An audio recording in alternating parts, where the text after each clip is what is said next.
पुरीर Jagannath temple पाखरे थिबा समुद्र सेही रातिरे बहुत भयंकर होई जाइथिला।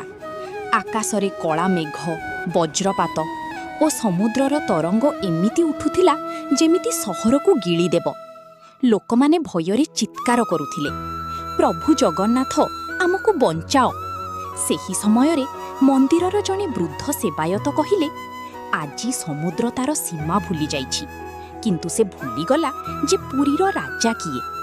राति मध्यरे हठात मंदिर भितरु शंखध्वनि शुणागला। सिंहद्वार आपे आपे खोलीगला। लोके देखिले प्रभु जगन्नाथंक आखिरे भयंकर तेज। तांको सहित बलभद्र और सुभद्रा मध्य देखादेले। समुद्रर तरंग धीरे धीरे मंदिर दिगकू आसुथिला। हठात एक विशाल तरंग उठी गर्जन कला, मो समुद्र, मोते केही रोकी पारिब नाही।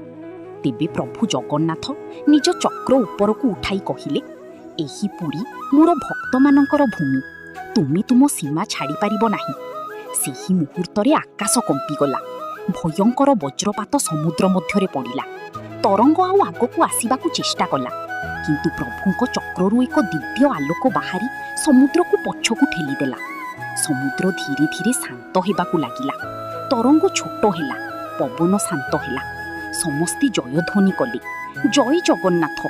सकाळे लोकमाने देखिले समुद्र पुणी निज सीमाकू फेरी जाइछि। किंतु सबुठु अद्भुत कथा हेला, बेलाभूमि रे चक्रर एक बड़ चिन्ह रहिथिला। लोके विश्वास कले सेही रातिरे प्रभु जगन्नाथ सत्तरे समुद्र सहित युद्ध करिथिले, निज भक्तमानंकू बंचाइबा पाई।